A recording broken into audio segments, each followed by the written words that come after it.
A história do avivamento Azusa. Capítulo 2. O início da missão Azusa. Quinta-feira, dia 19 de abril, enquanto estávamos sentados na reunião do meio-dia no auditório Peniel, na rua South May 222, o chão começou a mexer de repente. Uma sensação horrorosa tomou conta de todos. Ficamos sentados, muito espantados. Muitas pessoas começaram a correr para o meio da rua, olhando ansiosamente para os edifícios com medo de que caíssem. Foi um momento muito sério. Eu fui para casa e depois de um período de oração, o Senhor me mostrou que deveria voltar para a reunião que havia sido transferida da rua Bonnie Brae para a rua Azusa 312. Havia sido alugada uma velha casa de madeira que fora antes uma igreja metodista, no centro da cidade, e que durante muito tempo não era usada para reuniões. Tornara-se um depósito de madeira velha e cimento. Entretanto, tinham limpado a sujeira e o entulho o suficiente para colocar umas tábuas no meio sobre alguns barris velhos. Dessa forma, o espaço acomodava cerca de 30 pessoas, se me lembro corretamente. Sentavam-se formando um quadrado e olhando umas para as outras. Senti tremenda pressão interior para ir à reunião daquela noite. Era minha primeira visita à missão Azusa. Mamãe Chato, que estava vivendo conosco naquela época, também nos acompanharia. Ela andava tão devagar que eu mal conseguia esperá-la. Finalmente chegamos lá e encontrei cerca de 12 irmãos, alguns brancos e outros negros. O irmão Seymour estava dirigindo o culto. A arca do Senhor começou a mover-se vagarosamente, mas com firmeza em Azusa. No princípio era carregada nos ombros de sacerdotes, indicados pelo próprio Deus. Não tínhamos nenhuma carroça nova naqueles dias para agradar as multidões mistas e carnais. Tínhamos de combater Satanás, mas a arca não era puxada por bois, bestas ignorantes. Os sacerdotes estavam vivos para Deus mediante muita preparação e oração. O discernimento não era perfeito e o inimigo tirou algum proveito disso e trouxe algumas críticas ao trabalho. Porém, os irmãos logo aprenderam a apartar o precioso do vil. Jeremias 15, 19. Todas as forças do inferno estavam combinadas contra nós no princípio. Nem tudo era bênção. Na realidade, a luta foi tremenda. Satanás procurava espíritos imperfeitos, como sempre, para destruir o trabalho, se possível. Mas o fogo não podia ser apagado. Irmãos fortes haviam se reunido com a ajuda do Senhor. Aos poucos, levantou-se uma onda de vitória. Mas tudo isso veio de um pequeno começo, uma pequenina chama. Preguei uma mensagem na minha primeira reunião em Azusa. 2 irmãos falaram em línguas. Muitas bênçãos pareceram acompanhar essas manifestações. Logo muitos já sabiam que o Senhor estava operando na rua Azusa, e pessoas de todas as classes começaram a vir às reuniões. Muitos estavam apenas curiosos e não acreditavam, mas outros tinham fome da presença de Deus. Os jornais começaram a ridicularizar e a debochar das reuniões, oferecendo-nos dessa maneira muita publicidade gratuita. Isso trouxe as multidões. O diabo superou-se outra vez. Perseguições externas nunca fazem mal à obra. Tínhamos de nos preocupar mais com os espíritos malignos que trabalhavam dentro da obra. Até espíritas e hipnotizadores vieram investigar o que fazíamos e tentar nos influenciar. Apareceram então todos os descontentes religiosos e charlatões procurando um lugar para trabalhar. Estes é que nos causavam mais temor, porquanto constituem sempre perigo para todos os trabalhos que estão sendo iniciados e não encontram guarida noutros lugares. Essa situação lançou tal medo sobre muitas pessoas que foi quase insuportável e atrapalhou muito a ação do Espírito. Várias temiam buscar a Deus por acreditar que o diabo poderia apoderar-se delas. Descobrimos logo no início que quando tentávamos segurar a arca, 1 Crônicas 13, 9, o Senhor parava de trabalhar. Não ousávamos chamar muita atenção do povo para o que o maligno tentava realizar, pois o resultado seria medo. Só podíamos orar. Então, Deus deu-nos a vitória. Havia a presença do Senhor conosco por meio da oração. Podíamos contar com ela. Os líderes tinham uma experiência bastante limitada, e a grande maravilha foi o trabalho ter sobrevivido a seus poderosos adversários, mas era de Deus, e era esse o segredo. Certo escritor disse bem: no dia de Pentecostes, o cristianismo enfrentou o mundo. Era uma nova religião sem universidade, sem povo ou qualquer patrocinador.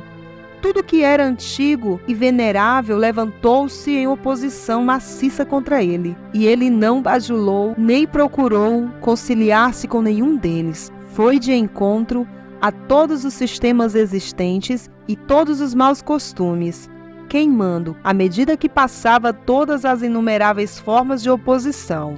Isso realizou só com sua língua de fogo. Outro escritor declarou: a apostasia da igreja primitiva veio porque os cristãos queriam ver seu poder e governo espalhar-se mais do que a transformação de vida de cada um de seus membros.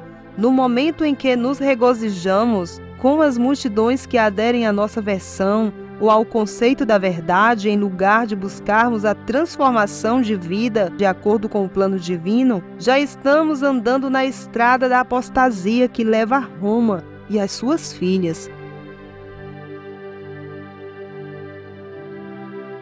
Os efeitos espirituais do terremoto. Verifiquei que o terremoto havia aberto muitos corações.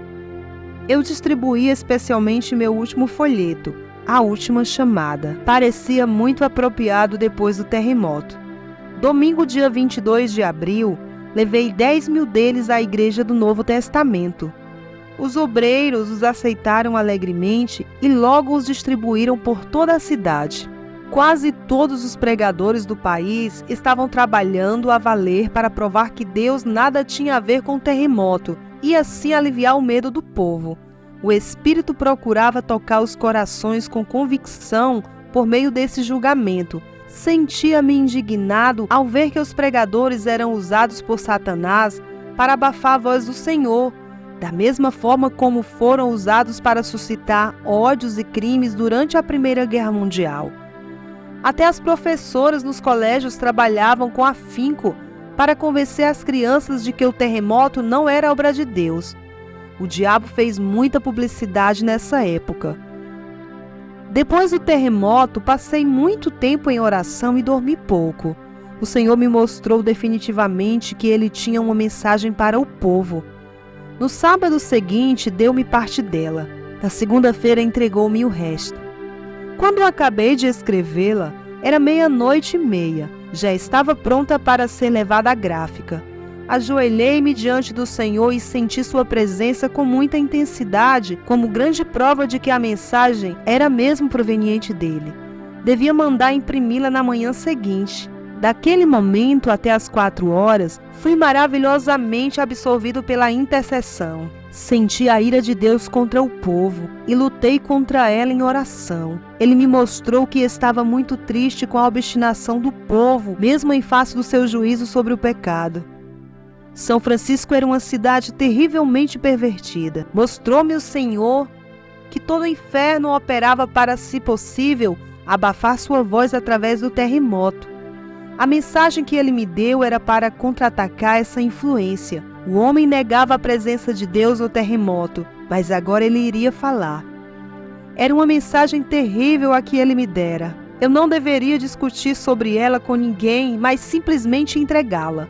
Eles teriam de prestar conta ao Senhor. Senti todo o inferno contra mim nessa situação, o que depois ficou comprovado. Fui dormir às 4 horas e levantei-me às 4 horas e corri com a mensagem para a gráfica. A pergunta que havia em quase todos os corações era: foi Deus quem fez isso? Instintivamente sabiam que a resposta era positiva. Até os ímpios estavam conscientes desse fato. O folheto logo foi composto. No mesmo dia já estavam sendo impressos e na tarde seguinte eu já tinha os primeiros exemplares. Senti que deveria levá-los o mais depressa possível ao povo.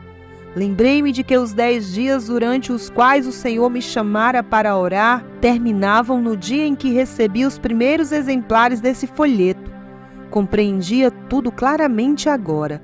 Distribuí as mensagens rapidamente nas missões, igrejas, bares, empresas, na realidade em todos os lugares, tanto em Los Angeles quanto em Pasadena. Além disso, enviei pelo correio alguns milhares a obreiros de cidades vizinhas, a fim de que fossem distribuídos. Todo o processo foi uma obra de fé.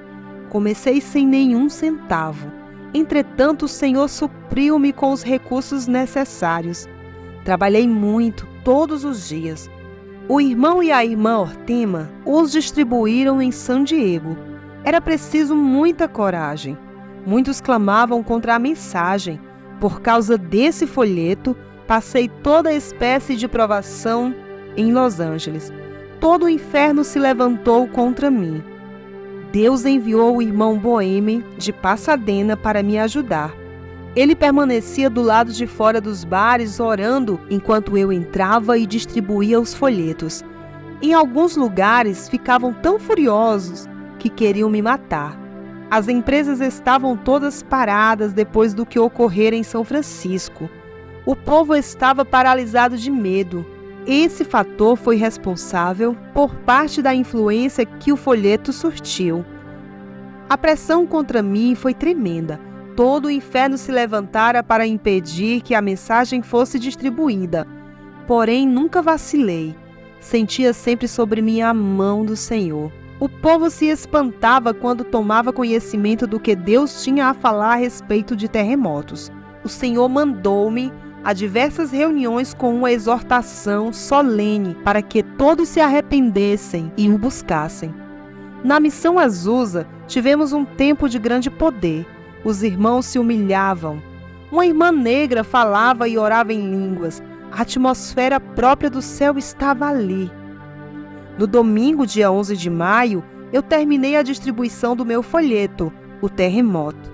O peso que sentia desaparecera repentinamente. Meu trabalho estava concluído. 75.000 folhetos foram publicados e distribuídos em Los Angeles e no sul da Califórnia, em menos de 3 semanas. Em Oakland, o irmão Manley, por iniciativa pessoal, imprimiu e distribuiu mais 50.000 nas cidades em volta da Baía de São Francisco no mesmo espaço de tempo. O terremoto de São Francisco fora verdadeiramente a voz de Deus para seu povo na costa do Pacífico. Foi usado de forma poderosa para convencer os incrédulos e preparar o caminho para a graciosa visitação que se seguiria. Nos primeiros dias da missão Azusa, tanto o céu quanto o inferno pareciam ter chegado à cidade. Os homens estavam a ponto de explodir e havia uma poderosa convicção sobre o povo em geral. As pessoas eram quebrantadas mesmo na rua, sem nenhuma provocação. Havia uma espécie de cerca em volta da missão Azusa, colocada pelo próprio Espírito. Quando o povo a atravessava, a 2 ou 3 quarteirões de distância, era tomado pela convicção dos seus pecados.